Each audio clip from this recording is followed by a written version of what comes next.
ప్రభుత్వం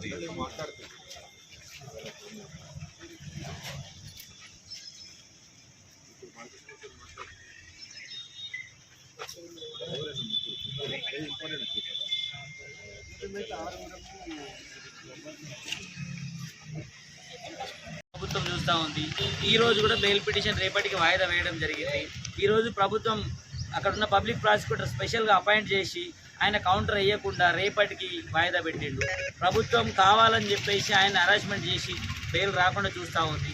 అందులో custody petition వేసిర్రు. Custody petition కూడా లంచ్ తర్వాత విచారణకు వస్తుంది. ఆ కస్టడీ పిటిషన్లో కూడా ఎలాంటి ఆధారాలు లేకుండా కూడా ఆ పిటిషన్ ఉంది. ఆల్రెడీ రిమాండ్ చేసేటప్పుడే క్లియర్గా మేము 8 మందిని ఎగ్జామిన్ చేసినాము, పంచనామా కండక్ట్ చేసినాము, రాయి సీజ్ చేసినాము, ట్రాఫిక్ రూల్స్ సంబంధించినటువంటి ఒకటి దాన్ని కూడా సీజ్ చేసినామని చెప్పిండ్రు.